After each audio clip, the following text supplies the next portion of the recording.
Tervetuloa kuuntelemaan etnologisia agendahyppyjä. Tämä Etnos ry:n podcast esittelee etnologisen tutkimuksen loogisia loikkia, harhaharppauksia ja muita ponnahduksia. Agendahypyt ovat niitä asteittaisia muutoksia, jolla tieteen tekeminen uudistuu toisinaan nopeasti, toisinaan vaivihkaa. Hyppy uuteen, vaikka välillä hapuilevakin, auttaa tiedettä vastaamaan entistä paremmin uusiin kysymyksiin, joita yhteiskunnan muutos tuo mukanaan. Etnologisten agendahyppien sarjassa etnologit keskustelevat siitä, millä eri tavoin arkea voidaan tarkastella ja miten tutkimusta on eri aikoina tehty. Mitä ja miksi on haluttu tietää ja miten tämän tiedon äärelle on pyritty. Millaisia agendahyppyjä on tehty ja kenties tullaan tekemään.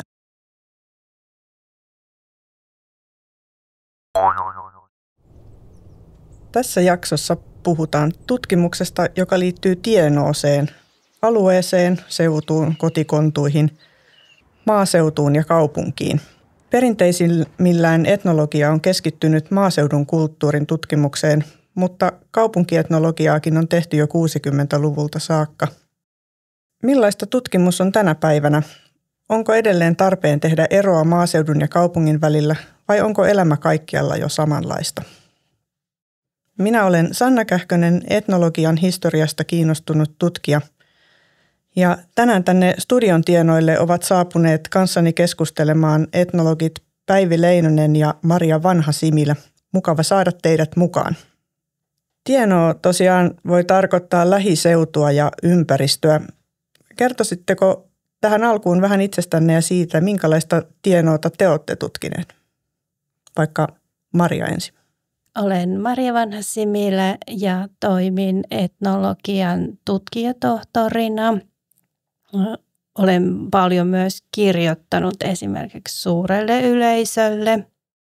Näissä mun tutkimuksissa olen keskittynyt etenkin arjen tutkimukseen ja viime vuosina olen tehnyt paljon erityisesti maaseutuun liittyvää tutkimusta. Olen kyllä tutkinut muitakin teemoja ja tienoita. Esimerkiksi väitöskirjassani tarkastelin tehdasyhteisön arkea. Olen kiinnostunut myös esimerkiksi ruokakulttuurista, kotitaloudesta ja niiden kehityksestä ja muutoksista. Mites Päivi? Joo, mä olen Päivi Leinonen, väitöskirjatutkija Turun yliopistosta. Ja mun tutkimukseni liittyy tämmöiseen asumisen ympäristöihin ja pääasiassa enemmänkin kaupunkitienooseen. Ja tämän tutkimukseni oikeastaan aloitin lähiömaisemasta ja siinähän tietyllä tavalla yhdistyy kaupunki ja maaseutu, kun ainakin se lähiön alkuperäinen idea tai alkujuuret oli siellä puutarhakaupungissa, missä ajatuksena oli just yhdistää maaseudun ja kaupungin parhaat puolet. Eli tämmöistä mä tutkin ja sitten yleisemminkin kiinnostaa arjen aiheet siinä asumisessa ja muutenkin. Hyvä. Mainitsitkin tuossa että kaupungin ja maaseudun voi myös tavallaan yhdistää. Kansatieteellisellä tutkimuksellahan on tosiaan vahvat juuret nimenomaan siellä maaseudun tutkimuksessa, mutta kaupungistumisen myötä sitten myös kaupunkeja on ryhdytty tutkimaan paljon jo 60-70-luvulla. Minkälaisena näette nykypäivänä maaseudun ja kaupungin tutkimuksen välisen suhteen etnologiassa? Kumpi haluaa aloittaa? Aloita vaikka Päivi. Mä ainakin ajattelen, että ne rajathan on hälventyneet. Nykyisin on paljon tämmöistä monipaikkaista asumista. Esimerkiksi joku saattaa asua maalla, mutta tekee etätyötä ja se työ liittyy täysin johonkin kaupungin asioihin, vaikkapa jopa kaupungin hallintoon. Eli se maaseudulla asuminen ei enää tarkoita samoja asioita kuin ennen. Elämäntapa voi olla hyvinkin samanlainen kuin kaupungissa ja sitten toisaalta kaupunkeihin halutaan tuoda tämmöisiä maaseudulta tuttuja elementtejä, vaikkapa kaupunkiviljelyä. Eli ne vähän niin kuin limittyy ja mun mielestä tämä tarjoaa tutkimukseen paljon uusia kiinnostavia kysymyksiä. Tosi hyviä pointteja. Itse kun tässä miettii, että kun on nyt viime vuosina tehnyt maaseutuun liittyvää tutkimusta, niin kun niitä kenttätöitä on paljon tehnyt, niin voisi ajatella, että mä oon nyt ajellut tuolla pitkin poikin syrjäkyliä ja maaseudun kyläraitteja. No on kyllä tehnyt sitäkin, mutta paljon kenttätöitä, haastatteluja, työpajoja on ollut niin kuin kaupungeissa. Eli maaseutu on tärkeä myös monille kaupunkilaisille ja ne kaupunkilaisjuuret tai maaseutujuuret on monella lähellä. Maria on tosiaan tutkinut sekä uutta että vanhaa maaseutua tai vanhaa maaseutukulttuuria ja sitten nykyisempää maaseudulla asumista, niin mitkä sun mielestä on maaseudun tutkimuksen keskeiset vaiheet ja miltä tämän päivän tutkimus näyttää, jos peilaat sitä aiempaa? No, maaseudun tutkimuksella on tosiaan pitkä traditio etnologiassa. Alun perin sen kansantieteen tutkimuskohteena oli se sellainen niin kuin aineellinen kansankulttuuri ja siinä kansana nähtiin tämmöinen niin kuin talonpoikainen väestö ja eli se semmoinen niin kuin maata omistama ryhmä ja eikä niin kuin tutkimuksen kohteeksi otettu muita maaseudun asukkaita, saatikka sitten niitä kaupunkilaisia.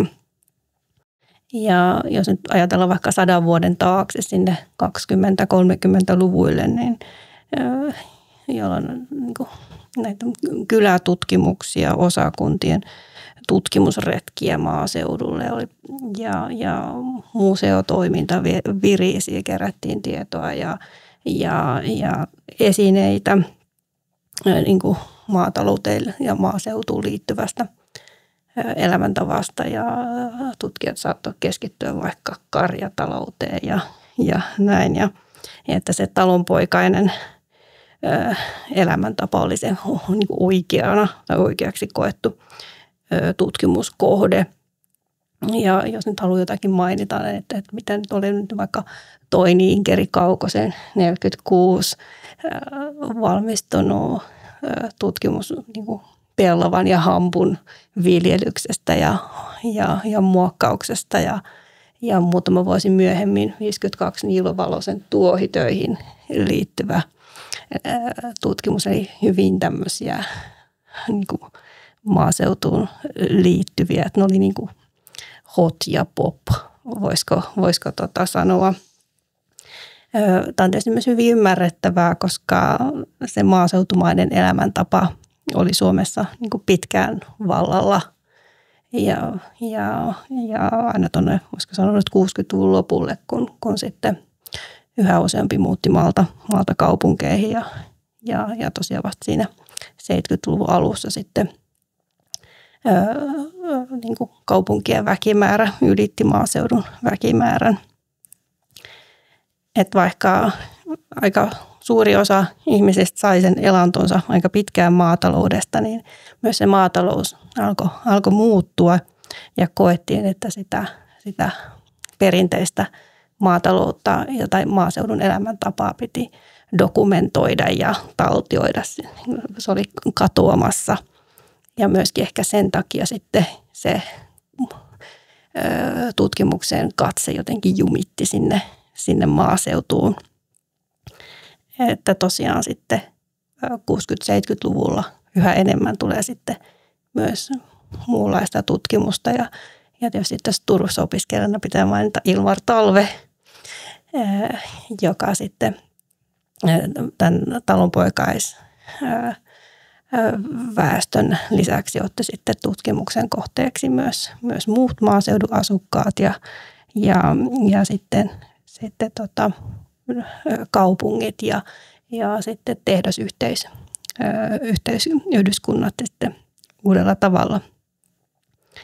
No mikä ehkä erottaa tämän päivän maaseutuun liittyvän tutkimuksen niin kuin aiemmista vuosikymmenistä ja on se, että ei katsota vaan sinne menneisyyteen, vaan tutkitaan paljon myös nykyajan ilmiöitä ja voidaan pohtia myös niin kuin tulevaa.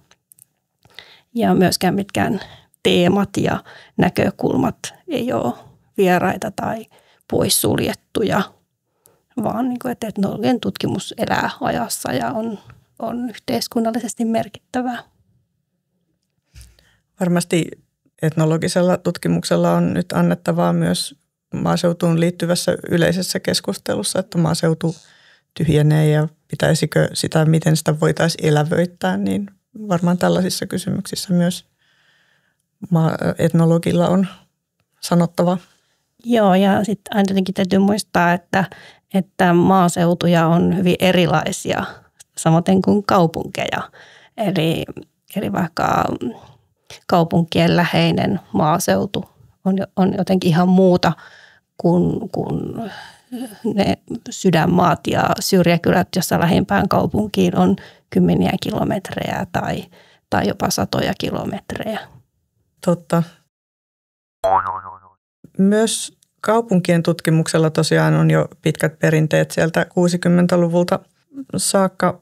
Päivi, kun kaupungit on nimenomaan oikeastaan sun tutkimuskenttää, niin mitä sinä näet, että on niin kuin keskeisempiä muutoksia etnologisessa kaupunkitutkimuksessa ja miten ajattelet, että sun oma tutkimus sijoittuu tähän kokonaisuuteen tai kehityskaareen?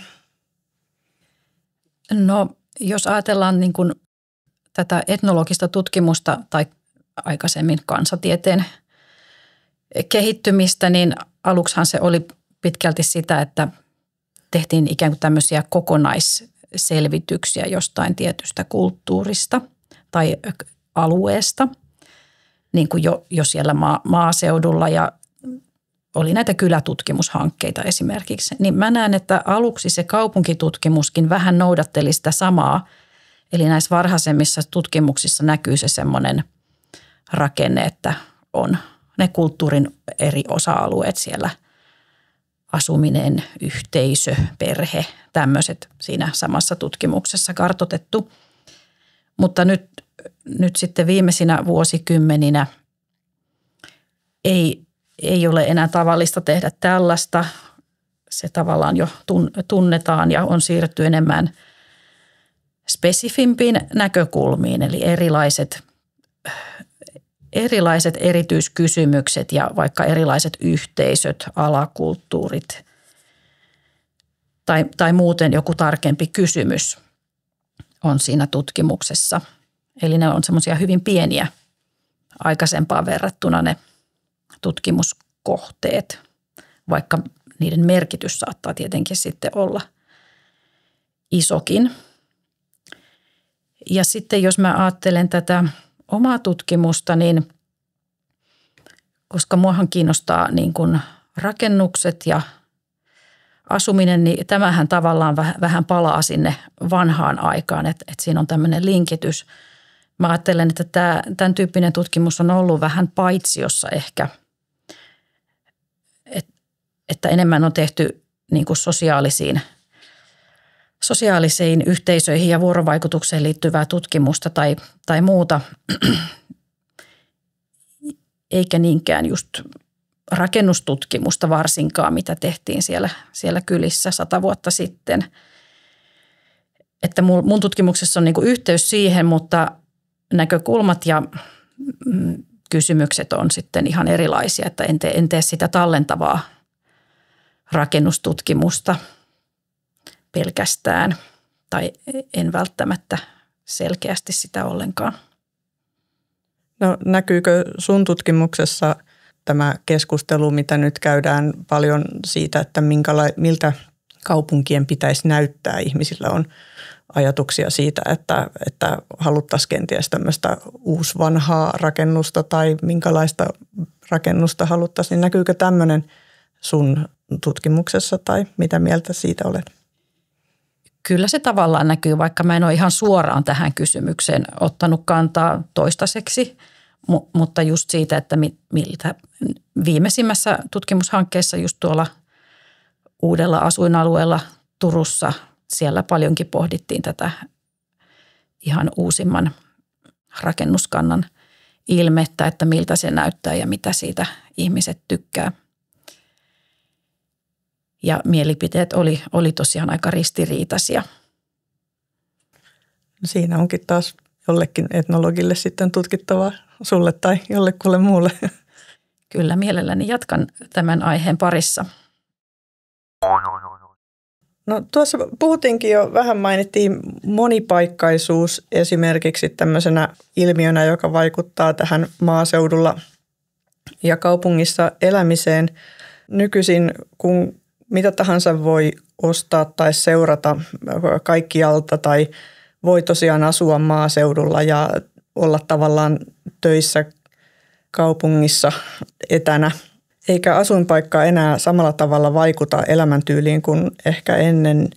Mitkä asiat teidän mielestä on edelleen erilaisia maaseudulla ja kaupungissa?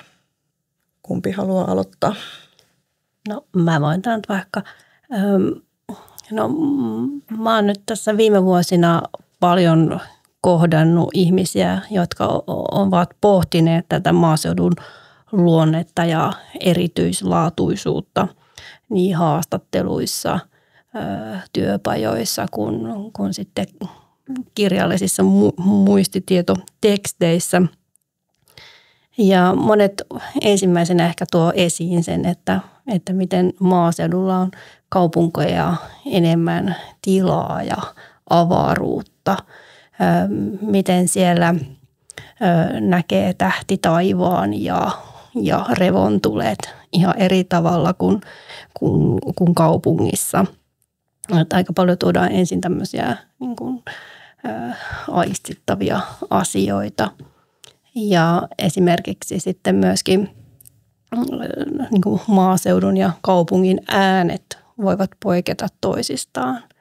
Eli kaupungissa usein kuullaan samanaikaisesti useita ääniä, että on sellaista äänten kakofoniaa, mutta maaseudulla voi sitten enemmän olla, että kuuluu kerrallaan vain yksi ääni, kun esimerkiksi auto lähestyy tai mopo lähestyy tai kuuluu sirkkelin ääni, kun tehdään polttopuita tai linnunlaulu tai sammokot kurnuttaa.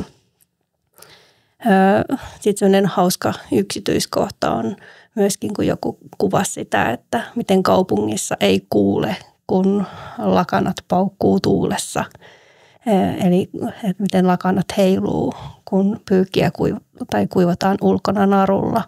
Että harvemmin kaupungissa kukaan etänä päivänä ehkä kuivaa pyykkiä, saatika ainakaan lakanoita siellä ulkona. Mutta sitten tietysti on niin kuin vaikka tässä nyt elämäntyylit ovat lähentyneet, mutta yksi myöskin semmoinen erottava tekijä on ehkä etäisyydet, vaikka jossakin Helsingissä kestää mennä kaupungin toiselta laidalta toiselle, mutta maaseudulla ne etäisyydet on kuitenkin jotain muuta. Ja jos nyt mietitään vaikka nuorisoa, niin ihan samalla lailla, että siellä nuoriso tekee My Day ja Get Ready With Me -videoita, mutta he saattaa aika varhaisessa vaiheessa joutua tekemään päätöksen, että minne he suuntaa peruskoulun jälkeen, että pitää muuttaa ehkä pois kotoa, koska sieltä lähiseudulta ei silloin 15-16-vuotiaana löydy lukiota tai ammatillista koulutusta. Että ihan niin kuin eri tavalla kuin sitten useimmat kaupunkilaiset. No tosiaan se maaseutu on tärkeä myös monille kaupunkilaisille, koska Suomi on kaupungistunut eurooppalaisittain verrattain myöhään ja monella ne on ne maaseutujuuret sillä tavalla lähellä. Ja sitä suhdetta maaseutuun moni ylläpitää esimerkiksi kesämökkien kautta. Ja edelleen Suomi on yksi tämmöistä niin kuin näistä länsimaista niin tämmöistä niin kuin hyvin niin kuin maaseutumainen. Mutta sitten taas toisaalta meillä on yhä enemmän ihmisiä, joille se maaseutu on vieras eikä ole enää minkäänlaista henkilökohtaista suhdetta sinne maaseutuun ja saatikka sitten maatalouteen. Ja esimerkiksi hyvin harvalla on tänä päivänä henkilökohtaista kokemusta tuotantoeläimistä, vaikka että tiedot niistä sitten saadaan muualta. Ja ehkä vielä yksi semmoinen, mitä ihmiset ovat tuoneet paljon esiin, että miten ehkä kyläilykulttuuri, naapuriapu on ehkä toisenlaista. Tai ehkä maaseudulla osittain enemmän voimissaan kuin kaupungeissa. Että voidaan spontaanisti kyläillä ja tunnetaan naapurit ja naapurin apuun vähän jokainen joskus joutuu turvautumaan. Tuossa oli Marjalla tosi hyviä asioita, mitä mulla ei ollut tullut mieleenkään, niin kuin just nämä aistikokemukset. Ja muutenkin kerroit niin paljon, että mulla ei ole kauheasti lisättävää, mutta kyllä mäkin ajattelen, että tietyt asiat edelleen on niin kuin erilaisia selkeästi. Niin kuin monet elinkeinot liittyy maaseutuun, niin kuin just maatalous ja sitten se, että kaupungissa palvelujen verkosto on niin kuin paljon tiheämpi, mutta mulla tuli aika tämmöisiä stereotyyppisiä ehkä asioita mieleen. Ei ole kauheasti lisättävää. No, miten ajattelet, Päivi, kun Maria sanoi tästä naapuriavusta ja talkoista ja tämmöisistä, niin kaupungissakin kuitenkin esimerkiksi just lähiöissä ja muissa, niin ainakin musta tuntuu, että nyt järjestetään aina vaan enemmän kaikenlaisia kyläjuhlia ja naapurustoblockpartyja ja tämmöisiä, niin miten tämmöinen yhteisöllisyys kaupungeissa niin kun sun mielestä on nykyisin muutoksessa tai kehittymässä? Se on ihan totta. Sitä on paljon virinnyt siellä sun täällä. Mun kokemus on, että se ehkä vähän riippuu paikasta ja alueesta, että siihen tarvitaan joku semmoinen hyvä yhteishenki, että tällainen alkaa kehittymään. Tai sitten 1 tai 2 puuhamiestä, joilla on sellainen aloitekyky ja halu kehittää, että nämä tämmöiset ei synny itsestään, tämä yhteisöllisyys kaupungeissa. Miten sellaisella niin kuin uudella alueella, jota säkin olet tutkinut, miten sitä yhteisöllisyyttä, onko siellä jotenkin, vaikka siellä Turussa niin kuin rakennettu tai tietoisesti lähdetty tekemään? Itse asiassa on juuri tuolla alueella, mitä me tutkittiin linnakaupunkia siellä Turun linnan läheisyydessä, niin siellä oli 3 hyvin erilaista asuinaluetta ja yhdessä oli selkeästi ihan sillä fyysisellä ympäristöllä haluttu edistää sitä, että se on semmoinen niin kuin aika tiivis korttelipiha, missä talot kiertää sitä pihaa ja sitten siinä pihalla on ihan selkeästi alueita, missä on tarkoitettu tietynlaiseen toimintaan ja jopa jollain kyltillä paikotellen osoitettu, että tässä voit tehdä niin kuin kuntoharjoittelua ja muuta. Mutta ilmeisesti, ja siellä oli myös tämmöistä niin kuin, viljelylaatikoita ja se oli niin kuin monimuotoinen se piha, että siellä oli erilaisia paikkoja. Ja ilmeisesti asukkaat on myös ottanut sen, että he käyttää niitä ja käyttää aikaa siellä pihalla. Mutta sitten on myös toisenlaisia alueita ja asukkaat saattaa kertoa, että heillä ei oikeastaan ole kiinnostustakaan siihen, että he asuu siellä ja heillä on ystävät ja työ ja harrastukset muualla. Että ei sinne kotiin tullaan sitten enemmänkin lepäämään. Se on semmoinen rentoutumisen paikka eikä niin ole tarvettakaan tutustua naapureihin. Tämän huomaa myös, kun on tehnyt kenttätöitä ja haastatellut ihmisiä, miten eri tavalla ihmiset suhtautuu siihen, että kun ottaa yhteyttä, että tuleeko tutkija niin kuin sinne kotiin vai haluaako, että tulee työpaikalle ja osa on sitten, että apua ei missään nimessä, että etänä kaikki, että ei käy ketään kylässä ikinä koskaan.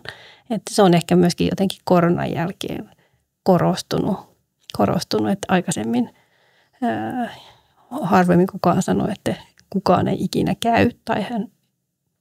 Tämäkin ehkä tämmöinen esimerkki siitä, miten toisaalta ne elämäntavat lähestyy toisiaan ja toisaalta sitten kuitenkin ovat monista syistä sitten vielä erilaiset. Mitä mieltä olette, tarvitaanko edelleen erillistä kaupunkeihin ja maaseutuun kiinnittyvää tutkimusta ja onko tarpeen edelleen puhua esimerkiksi kaupunkikansatieteestä tai urbaanista etnologiasta niin kuin erotuksena kaikesta muusta etnologiasta? Hyvä kysymys. Ehkä useasti se tutkimuksen aihe nyt itsessään riittää jo kertomaan, että missä kontekstissa liikutaan, mutta toisaalta onhan sitten aihepiirejä, jotka selkeästi liittyy joko maaseutuun tai kaupunkiin ja sitten jos tämmöisiä aiheita vaikka halutaan niputtaa tai käsitellä yhdessä, niin sitten nämä voi olla ihan käyttökelpoisia termejä. Esimerkiksi nyt kun on tulossa taas kaupunkitutkimuksen päivät, niin siellä varmasti on enemmän näitä kaupunkiaiheita ja voidaan puhua kaupunkietnologiasta. Toki siellä on sitten muitakin tieteenaloja mukana. Joo, mä jotenkin aina pyrin kanssa ajattelemaan laaja-alaisesti enkä jotenkin jäämään kiinni tiettyihin teemoihin ja itsenikin usein niin kuin määrittelen, että olen etnologi, joka tekee maaseutuun liittyvää tutkimusta, enkä niinkään, että minä olen maaseutututkija. Toki olen sitäkin, mutta jotenkin niin kuin laaja-alaisemmin ajatella. Ja enkä näe, että vaikka jotkut tutkimusmetodit olisi niin kuin riippuvaisia siitä, että tutkiiko maaseutua tai kaupunkia vai mitä. Tästäpä juuri pitikin kysyä seuraavaksi, että kuinka paljon teidän mielestä se ympäristö, missä tutkimusta tehdään maaseudulla, kaupungissa tai jossain muualla, niin määrittää sen tutkimuksen tekemisen tapoja, vaikka just metodien valintaa? Riippuu tietysti aiheesta ja mitä tutkitaan, että niin kuin Maria sanoi, niin monessa tapauksessa ne voi olla hyvinkin samanlaisia, mutta sitten ehkä ihan semmoisia käytännön seikkoja, että maaseudulla tuppaa olemaan välimatkat pidempiä, niin siinä suunnittelussa on huomioitava ja miten siellä liikutaan. Ja sitten on tämmöisiä joitain, että esimerkiksi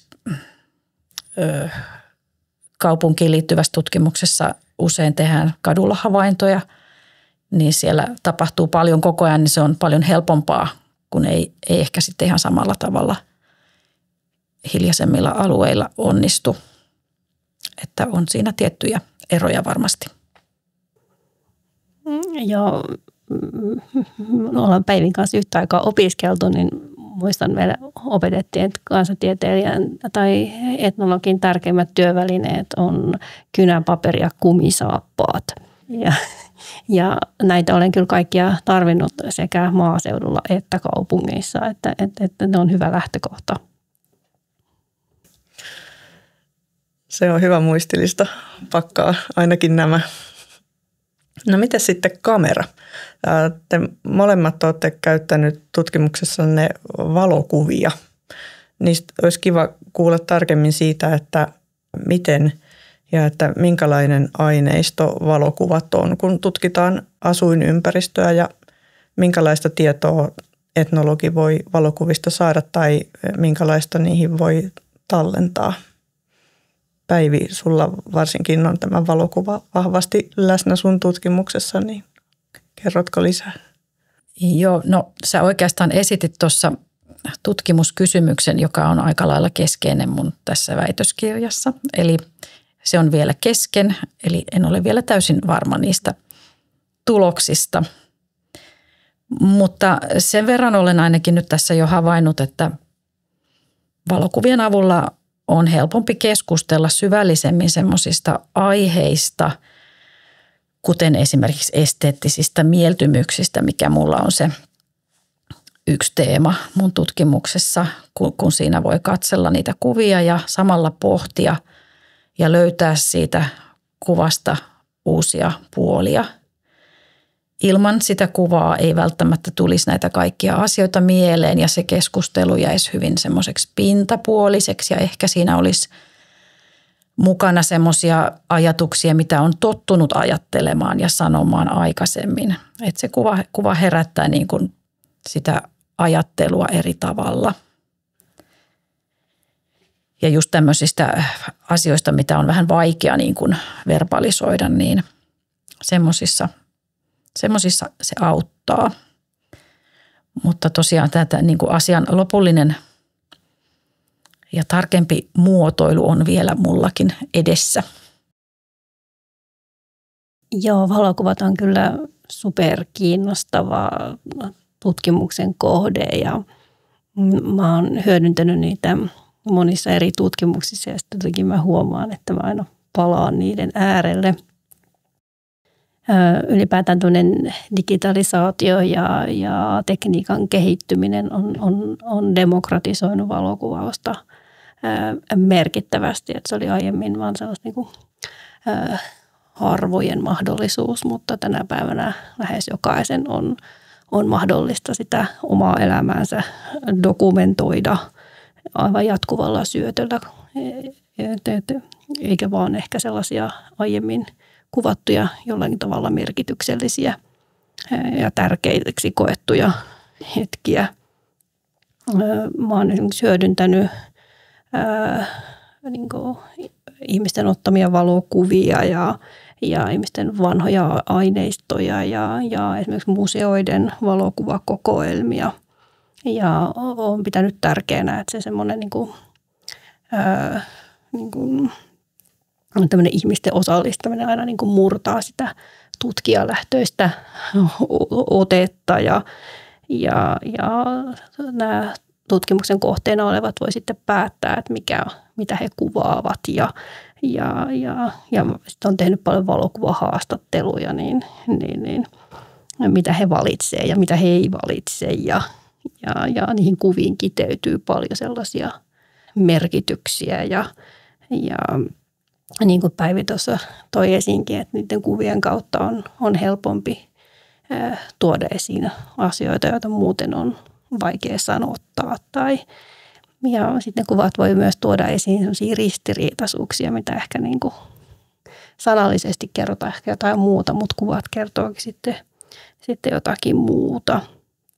Ja tietysti herättää paljon erilaisia muistoja ja aistimuistoja ja tietysti sitten tämän päivän visuaalinen maailma, kun sitä tarkastelee jossakin vaiheessa tulevien vuosikymmenien päästä, niin se näyttää sitten ihan erilaiselta. Että semmoisen niin kuin kuvien äärelle pysähtyminen ja kontekstualisointi on tosi tärkeitä.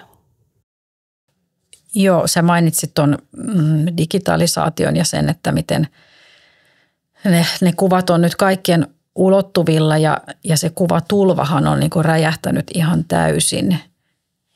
Että niitä otetaan joka käänteessä ja joka aterialla ja näin poispäin. Niin se on toisaalta kiinnostavaa, että on niin paljon materiaalia noin niin kuin tutkimusmielessä, mutta myös haastavaa. Että sieltä pitää sitten osata poimia just tietyt, mitkä siihen omaan tilanteeseen sopii.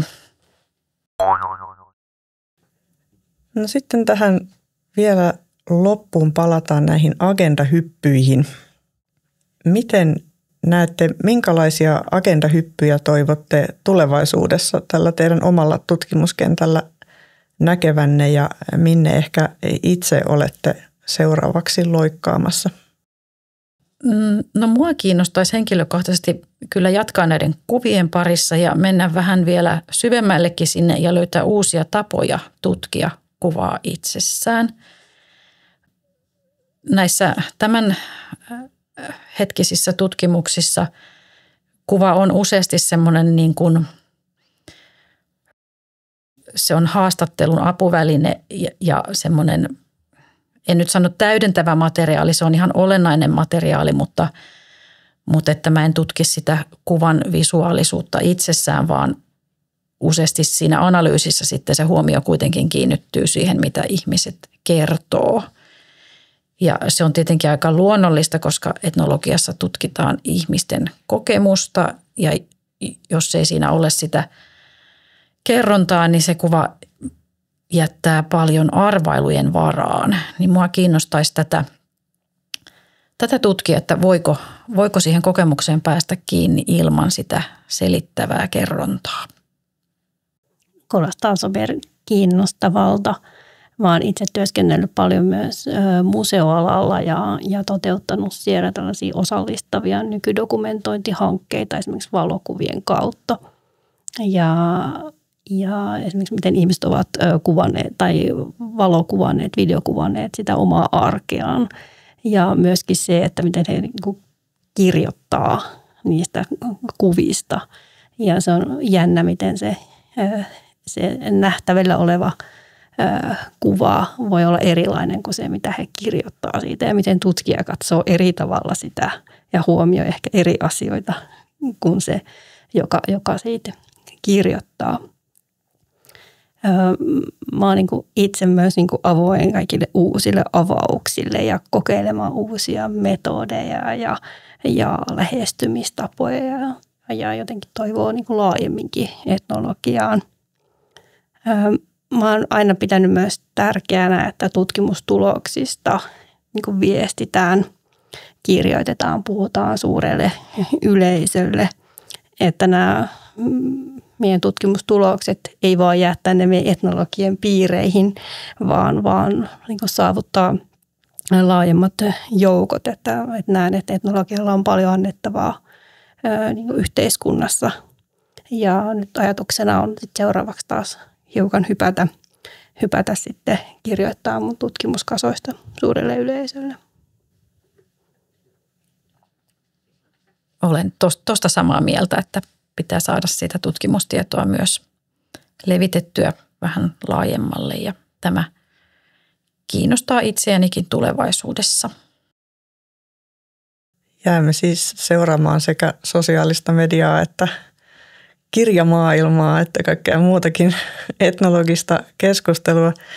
Kiitos paljon Päivi Leinonen ja Maria Vanhasimila, kun olitte mukana keskustelemassa agendahypyistä ja menestystä kaikkiin tuleviin tutkimusponnistuksiin. Kiitos. Kiitos.